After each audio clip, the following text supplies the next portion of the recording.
Hey guys, it's Krista with Cubicle Blindness, and I have a book review for you today. It is Inside Out by Snyder. This one was recommended to me, and I wish I could hug them for that because this is one of the best books that I've read all year. It is definitely a 5 stars for me. It's a dystopian novel. It takes place in the future, and it is it's about people that live in this like huge metal cube thing. And it's divided by the uppers and the lowers. The lowers are the scrubs, and the main character, Trella, is a scrub. She is in charge of like cleaning the pipes and whatnot, air vents, and so she's a cleaner. And this whole society is kind of it's ran by the Travis family. They have kind of taken over because they had control of like the computers and the guns and whatnot. So they have kind of taken over, and the lower levels, and I guess some of the upper levels, the pop cops are what they're called, and they're the ones that keep everybody in line and make sure they're doing what they're supposed to be doing and reporting in and all of that. Because there's not a lot to do on your off time. It's pretty much you're working, you're eating, or you're sleeping is their life in the lower levels. When you were born, your children are taken away from you immediately and placed into the nursing care center.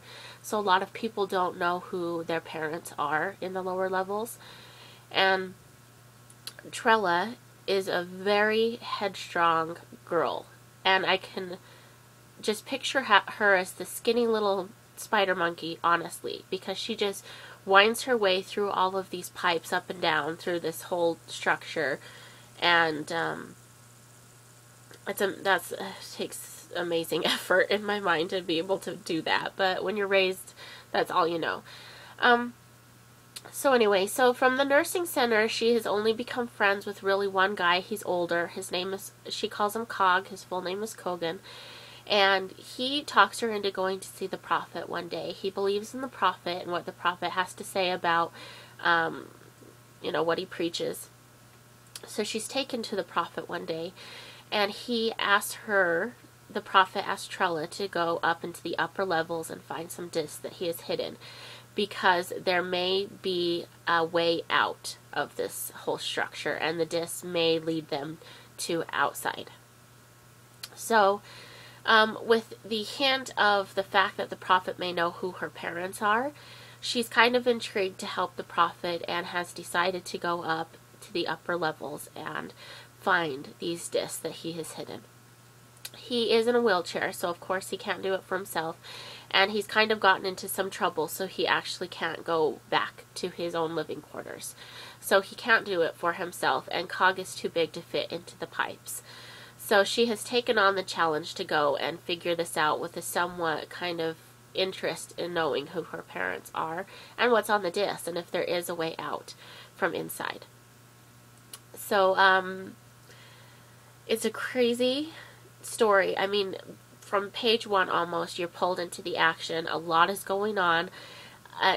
It's all over the place, and I loved it, and so much adventure, and the characters are all very well-developed characters, and I guess I just don't want to say any more about it because,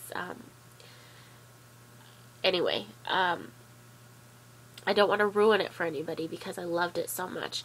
And I did actually have a song picked out to go with this book, and I had it playing, but I had it too loud, so I turned it off and forgot to restart it when I was filming. But I picked out Headstrong by Trapped, and it says, "Headstrong, I'll take you on. I'll take on anyone." And that's kind of her, and the whole thing that ensues when rumors start flying about outside. So, and the Travas, trying to control everybody. So anyway, it's a very, very good book. If you love dystopian novels, I highly recommend this one. If you love the Hunger Games, I think you would enjoy this one as well. So that's it for today. Hope you guys liked my review for Inside Out, and if you have any questions, I'd be glad to discuss them. So happy reading, guys.